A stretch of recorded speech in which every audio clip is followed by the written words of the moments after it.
All right, man, peace. So now this is going to be the fourth and final part of my chronicling of the rise and fall of the Shaquille O'Neal and Kobe Bryant-led Laker dynasty of the early 2000s.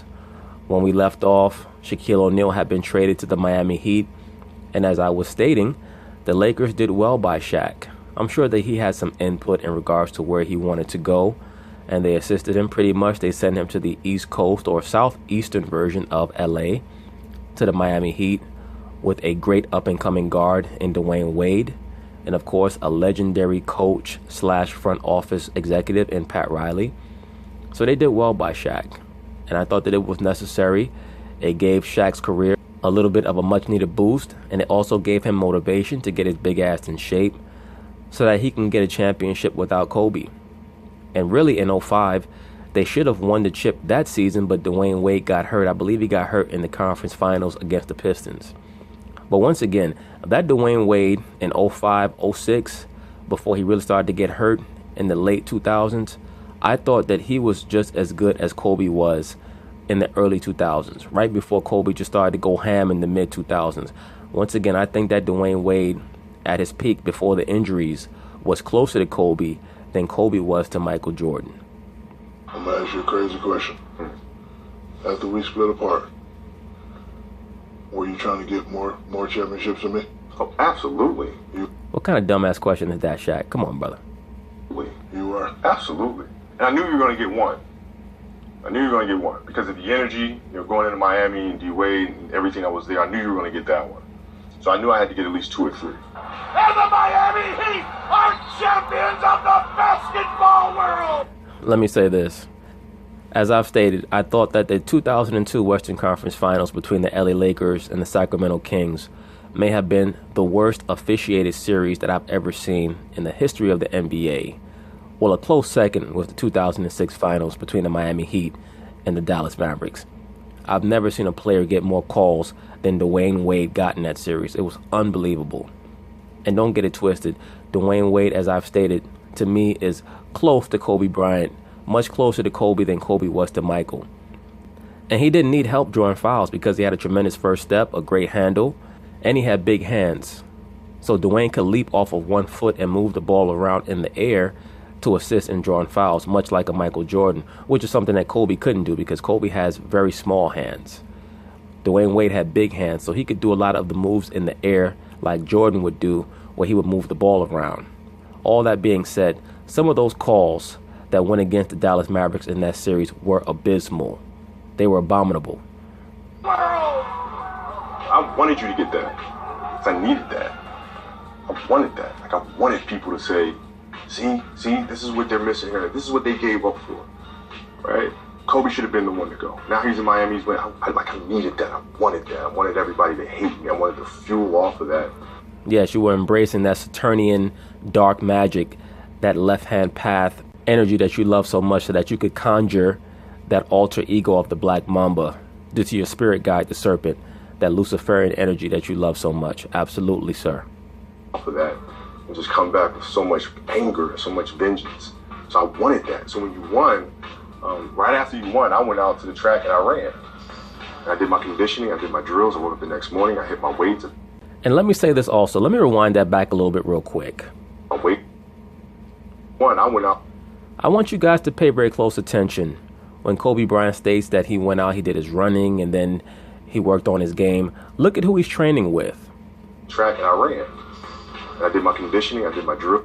Do you know who that person is in the flesh-colored top right there? I'm sure that many of you know. That is the great Hakeem Olajuwon, who is a player that I have above Kobe on my all-time greatest NBA player list. And it's for that reason that you see right here. So many of today's greats have actually gone to Hakeem Olajuwon for tutelage because he's probably the greatest post player in the history of the NBA, right there with Kevin McHale, even though Kevin McHale would get his positioning in the low post a little bit deeper than Hakeem. But there was basically nothing that Hakeem Olajuwon could not do on the basketball floor. He had game like a guard. He could shoot mid-range. He could even shoot medium-long range if you wanted him to, meaning out to about 20 feet. His drop step was unbelievable. He had an array of fakes, and that's not even talking about what he could do on the defensive end, where he was probably, along with Bill Russell, the greatest defensive center in the history of the NBA. This is a player in Hakeem Olajuwon that had over 200 steals and 200 blocks in one season, meaning he almost averaged 3 steals a game in one season. That's how unbelievable he was. And yes, I have him above Kobe Bryant on my list. LeBron James also went to Hakeem Olajuwon to learn how to play in the low post. I believe I have Hakeem somewhere around 9 or 10 on my list. I did my drills. I woke up the next morning. I hit my weights. I did my 1,000 shots. I did everything humanly possible to get myself ready. But I needed it. I was like, all right, yeah, good. I needed it too. I think the media is holding on to the last string. I think this will be the last game where this game gets a lot of hoopla. I don't think the public really wants to hear about it too much anymore. Shaq and Kobe actually acknowledged each other on some. It was nice to see when Shaq and Kobe finally started to be civil towards one another. If I remember correctly, I think that it was the great Bill Russell who took them both aside and stated that two so-called black men should not be treating each other with so much rancor, so much vitriol over basketball. And he was correct. On several occasions prior to the open tip. We had a game on Martin Luther King Day. I didn't want them talking about beef on that day. Remember that day? Everybody was like, was bad? And I just came to you and I put my hat out. It wasn't you, Shaq. Don't try to take credit for what Bill Russell did. I believe it was Bill Russell who took the both of you aside and communicated to you very efficiently and succinctly that you guys needed to stop making a show of yourselves and allowing yourselves to be exploited by the mainstream media. Put my hat out, I was like, I hope the put his hand. Of course. And the so-called beef was over. They're going out of their way to show the world that they're getting along now, Mark. See, NBA fans are nothing but actors. Like I tell people this all the time. We had our disagreements, but in real life, it's not like I'm going to, have an argument with you when you're with your family. Right. Like it's this life. It's always Uncle Shaq. But we had to keep it going. So I love you, but I don't want to talk to you. You know what I'm saying? Yeah. Hold on, no, I got it. I'm ready. No, but that was something ready. different. I'm ready. Yeah, but that was something different. Think about that. It ain't about that. It's about P.I.G., a.k.a. Big Shaq. Now that's the difference between first and last grade. Kobe, tell me how my tastes. I loved it. I loved every bit of it. I have to give Shaq credit as far as rappers who happen to be professional athletes go. He's one of the best. Of it. I was in a comedy club. Yeah. And y'all had lost. Ray Allen, wide open three. Bang! A 38-point lead for the Boston Celtics. I remember that very vividly. The LA Lakers getting blown out by 38 points in Boston in Game 6 of the 2008 Finals, where Kobe Bryant was scared to go to the basket. He was taking 35-foot three-pointers. I'll never forget that. I believe Tony Allen and James Posey were guarding the hell out of Kobe. But I'll give Kobe the benefit of the doubt. That LA Lakers team, that was their first year getting that deep into the playoffs, and the level of intensity that the Boston Celtics showed in that NBA Finals round, it was just too much for the Lakers to deal with at that point in time. And after a 22-year absence, the Boston Celtics are NBA champions once again. No, I know. Yeah, I get it. I just had to do something just to keep Bruh, the club listen, up. I know. I used it though. But you know what? That right there was the beginning of the snitcher net. Yeah. I mean, 'cause I'm in a club in New York, an underground club, and next thing I know, It's all good. Yeah, I'm just doing it, everybody laughing, a good time. The next thing I know, I get a call from Uncle Jerome. Why the hell you do that, bro? Like, what you talking about? What the hell is Kobe? I'm like, Bruh, listen, I think I heard it on Power 106. Damn, they Big play on boy. the radio? Damn, big boy. They were talking about it early in the morning or something like that. Yeah, but you know what I realized about people? They loved us so much, they love to keep our beef going. Yeah. I think that you guys love to keep that beef going more than people loved to hear about the beef. I actually think that people would have preferred that you and Kobe had a more functional relationship.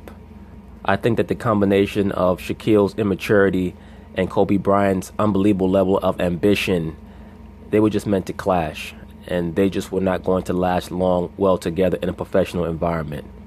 Yeah. They loved it. Yeah. Well, it kind of it was entertainment for the city for so long. It was like, okay, what's going to happen? Because it was not a conversation of whether or not they're going to win the game. Yeah, it wasn't, you know, never, that wasn't a topic of discussion. Yeah, it was like, okay, they're gonna win tonight, or you know, they're gonna make the playoff. That was never the topic. It was always, okay, what are these two gonna be like tonight? What did he say? What did he say? Yeah. We're going to reunite the two of you back together again on Valentine's Day. Hey, what's up, young boy? What's up, man? Yes, sir. Felt good to play with you again. It did. I had flashbacks. Felt great. The game was real easy. We read each other very easily, and it was fun to kind of, you know, go back to memory lane. Do you believe him when he says it was all a media ploy by him to grab attention and take pressure off of you? Big chief marketer? Yeah, he should say that all the time. No, that was not a ploy by Shaq. That was Shaq trying to use some form of comic aspect to hide the fact that he was jealous of Kobe Bryant. He was jealous of certain attributes that Kobe had, and Kobe in turn was jealous of certain attributes that Shaq had.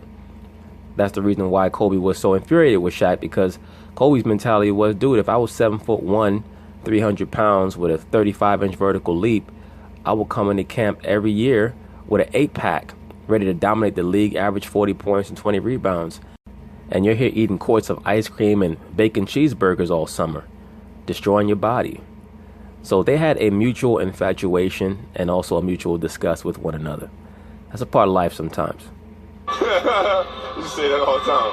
Kobe Bryant, Shaquille O'Neal, co-MVPs of All-Star 2009.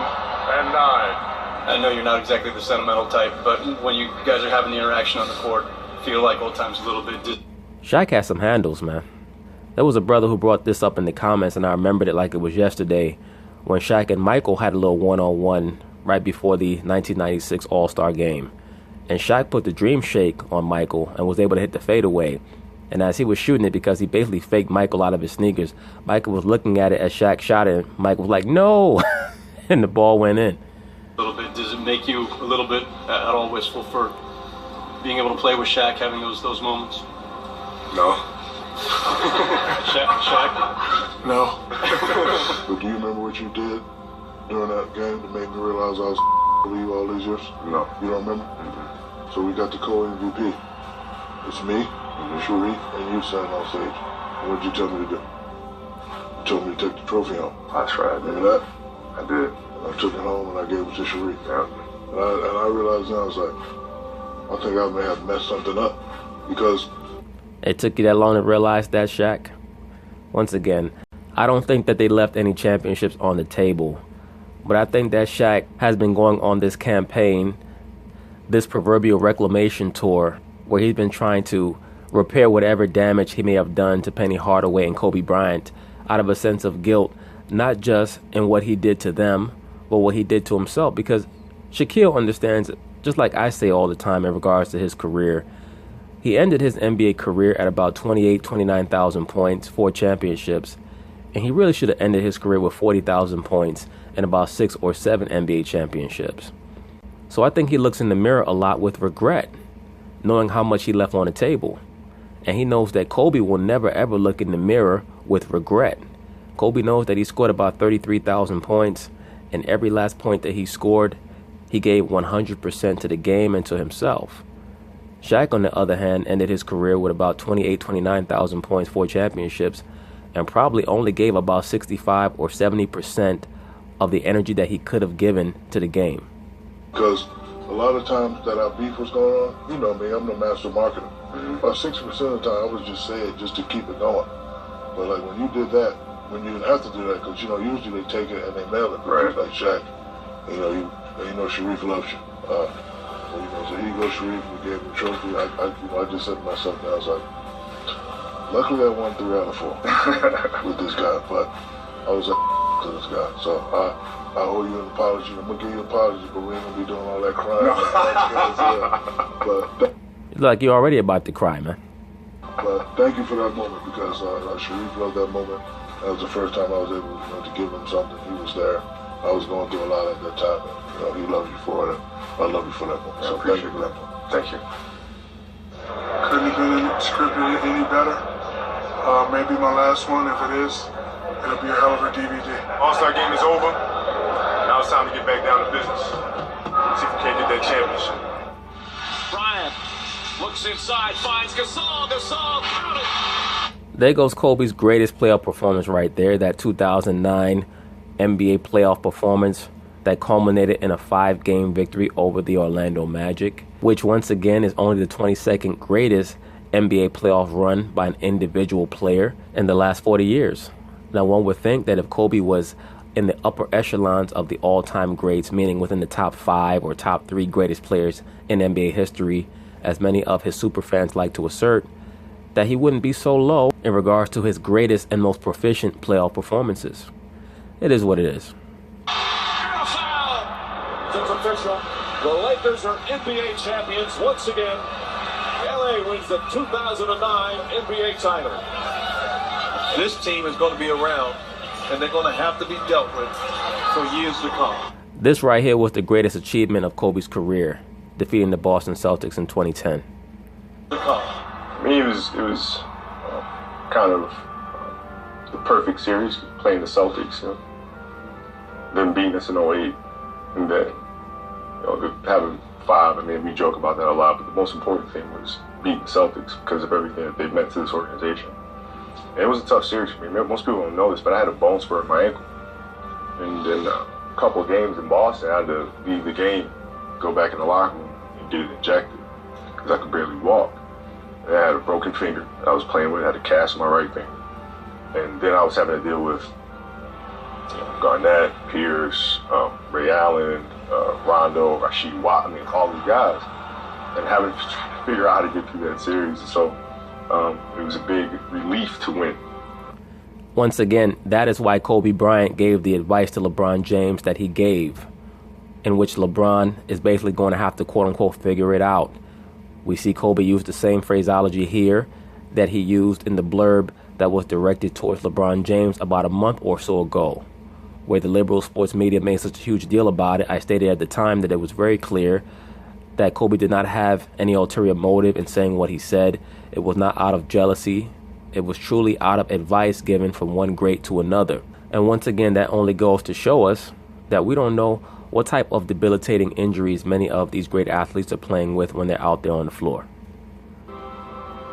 First and foremost, it was a relief to win and get out of that series alive. If I lost 2 to the Celtics, man, I've been miserable.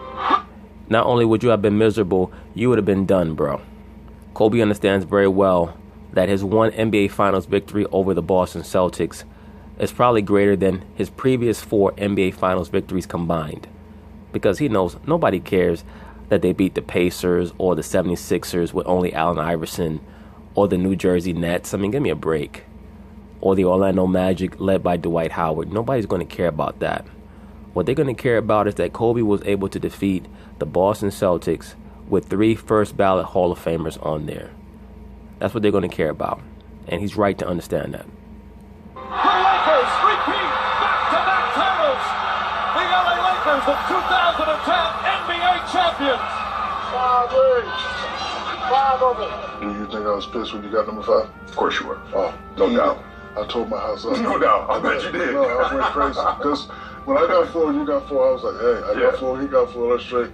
When you got that 5th one, and then hold on, you said, I just wanted to get one more. Absolutely. Absolutely. TVs. Yeah. And I said, you know what? There ain't nothing you can do about it either. We know what it means as a team, but what about individually for you? Just got one more than Shaq.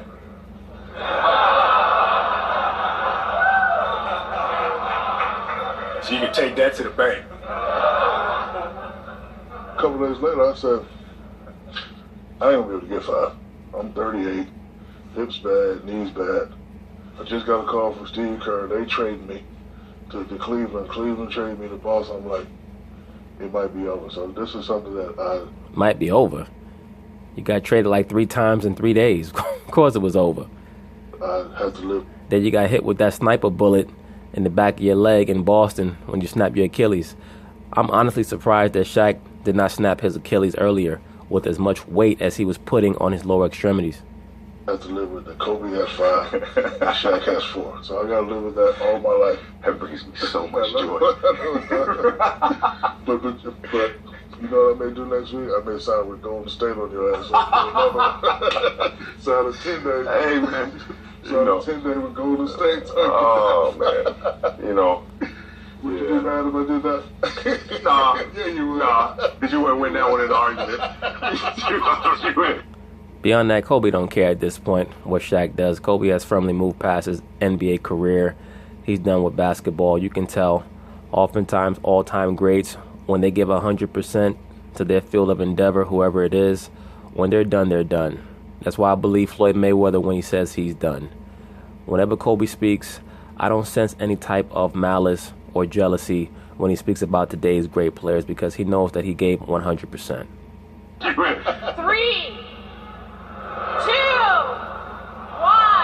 You remember when your jersey retirement, and I'm walking out, and we were in a playoff race, and the hunt was going south.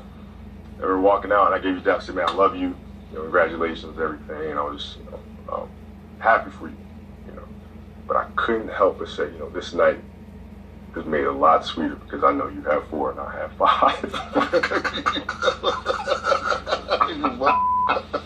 God, I don't want to do this anymore. I told you I want to do this. Oh, yeah. This type of duo, I don't think you'll ever see again. Never, ever. Well, who knows what Ben Simmons and Joel Embiid might become. They might become this generation's Kobe and Shaq. We made Yes, sir. no problem. None of that. Damn, look at how big Shaq is. He dwarfs Kobe. Kobe's like a legit 6'6". None of that. Hold on, we gotta take a picture. Give him 5 and give me 4.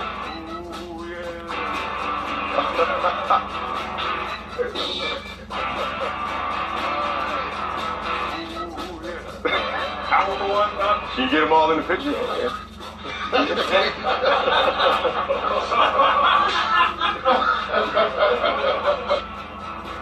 I'll tell you too, my man. It's great. Thank you, guys. So that's it on the saga of the rise and fall of the Shaq and Kobe dynastic LA Lakers team of the early 2000s.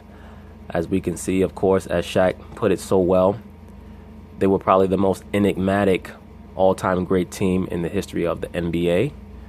Where do they rank amongst all the other great teams? They're right there with anyone. But I think that what made them so great and so potent in their era would have been used against them by many of the NBA's other all-time great champions that had a far higher basketball IQ than those early 2000s Lakers. Once again, that was their fatal flaw. They were quite honestly a very dumb team, but they were the smartest team in a league filled with teams where their star players wanted to play hero ball.